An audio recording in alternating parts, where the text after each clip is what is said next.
When I was a boy, there were two things that I wanted to do in life. One was work in the zoo, and the other was to go to Africa. I've been blessed to be able to do both of those.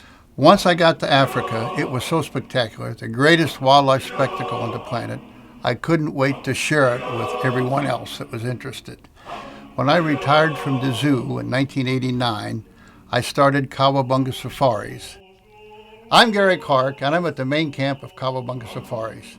Over 3 decades, I went on 140 safaris and brought back a lot of Africana and various artifacts. It's all here at main camp now. The zoo has a fabulous new master plan, and in that master plan, the Africa section is going to be based around the theme of a safari camp. In fact, we're going to call it Camp Cowabunga. And most of these artifacts will be transferred to the zoo where they will be on public display.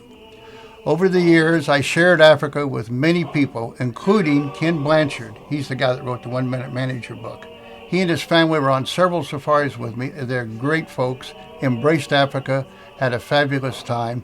I want to introduce Ken now because he has some thoughts to share with you about Camp Cowabunga. I met Gary years ago in Topeka. I was going to give a speech for the Chamber of Commerce, and he was my host. And then he told me about this amazing zoo, and we went at 6 the next morning so he could show up before the thing, and I tell you, it was fabulous. And so when we could, early on, we said, Marge, we got to go on a safari. And Scott and Debbie were free. They were out of college and ready to go, so we went on a safari. Marge, what do you think of Gary and safaris? Did you think it was any good? You know, he's the safari master, and I have so many wonderful memories of some of the safari experiences that we were on. You know, my favorite was at the end of the day, sitting around and having sundowners, and everybody sharing what they had seen that day in their individual rides in the Jeeps. And I think our family holds the record for the most people who participated in a mud bath on the Zambezi River. Oh, yes, we had this wonderful day. We had actually seen Mount Kilimanjaro come out, and then we went around this corner coming back to camp, and we came across just this huge field of flamingos. And Gary actually started to cry and said, this was just a perfect day. And he said, I don't want it to end. This is just such a wonderful experience.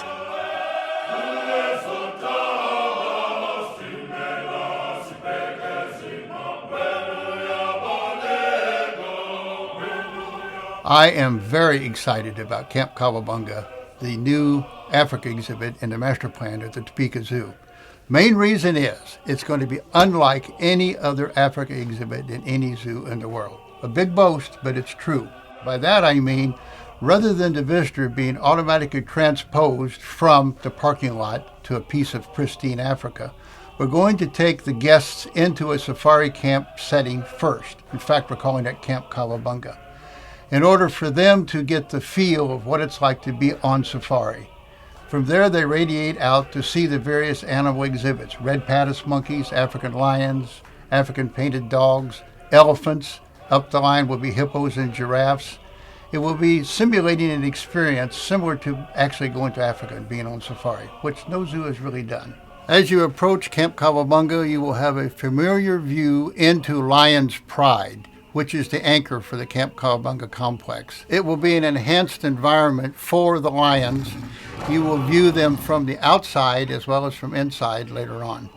Proceeding down the path, there will be the outdoor exhibit for the Red Pattice Monkeys. This will be a first for our zoo. We've never had this species in our zoo. Beautiful animal, stands 30 inches at the hip when it's on all fours. It can stand up and almost look you in the eye. It's a ground-dwelling monkey as much as it is an arboreal monkey. The Red Pattice Monkey exhibit actually spans the entry into Camp Cowabunga. The animals will go overhead. They'll be on both your left and your right. You'll be surrounded by animals when you enter into Camp Cowabunga. Just inside the entry to Camp Cowabunga, is an exciting experience for the zoo guest. We have an actual Land Rover from Africa that was used on game drives, and the front hood of the Land Rover is inside the Pattice Monkey exhibit. So when you sit in the front seat looking through the windshield, the monkeys can jump up on the hood and look at you. It's going to be a lot of fun. Proceeding on down the path, I want you to be sure and note the 3 bronze sculptures of dung beetles rolling a ball of elephant dung. This is a wonderful photo op. Kids love it. I love it. Proceeding on down the trail, you will see the campfire circle, and the glowing embers from last night's campfire will be there. In the evenings, when we have special events or catered dinners, the campfire will be going, and this is where you share stories and experiences just like you do on safari. From the campfire circle, you can see Devil's Cataract of Victoria Falls, the greatest waterfall in the world. This will be just across from the new elephant exhibit. Proceeding down the trail, you'll note a windsock. There will be a simulated airstrip because in Africa, to get from one camp to another, sometimes you have to go in a light aircraft. We'll have a little play area for kids where they can put up their little tents like we used to use overnight when we camped out on islands in the middle of the Zambezi River. Speaking of the Zambezi, we're going to have a Zambezi River canoe that will be beached. The kids can climb under it, and we'll talk about canoeing down the river and watching out for hippos and crocodiles. It's an exciting experience. Beyond that, we're going to have a hot air balloon basket because many safaris you can do a hot air balloon flight over the Serengeti. It's a fabulous spiritual experience. There's no TV towers, roofs of buildings, parking lots. It's just pure Africa. This balloon basket will be handicapped accessible for those who are in wheelchairs. There's going to be a kids climbing log complex as well as what we call the Roaring Rocks, where kids can climb up on the rocks and through a megaphone make a series of animal sounds. So they can bark like a baboon and howl like a hyena and grunt like a hippo and roar like a lion, and just expend all the energy they want. Proceeding on, we come to a Docent Station where we'll have various artifacts, skulls, ostrich eggs, for people to see during the day. And in the evening, when we're having our catered dinners, we can convert that area into a bar. You'll note that we have 4 large tents in Camp Cowabunga. Actual tents. The 4 tents all have names. The first 3 tents were named after the first 3 lions we had in Lion's Pride. So we have the Arusha tent, the Samburu tent, and the Manyara tent. The dominant tent is the Samburu tent, named after our male lion.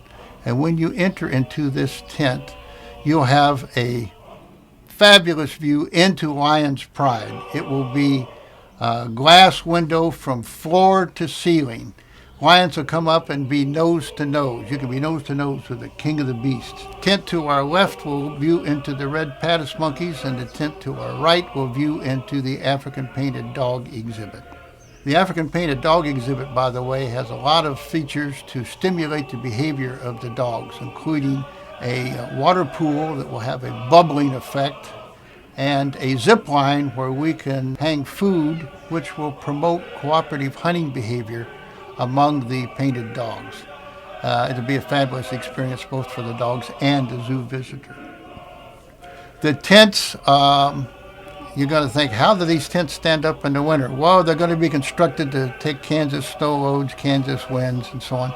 But you're going to be in a safari tent, just like you'd be on safari.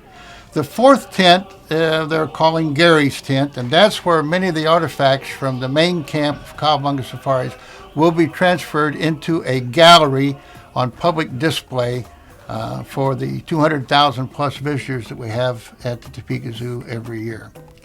It's an exciting concept and one that, as I say, is unlike any other zoo. But what a special thing. The Topeka, Kansas Zoo is going to have a Cowabunga exhibit. So people coming there can get a sense of what a safari is in a zoo, and that's going to be unique. It can happen nowhere else. When I was leading safaris, I was so excited to share Africa with small groups, 12 to 15 people at a time. Now I'm just as excited, maybe more so, to be able to share Africa through Camp Cowabunga at the Topeka Zoo with maybe 200,000 people a year or more. It's going to be an exciting venture. I can't wait, but we're going to need your help. Cowabunga! Cowabunga!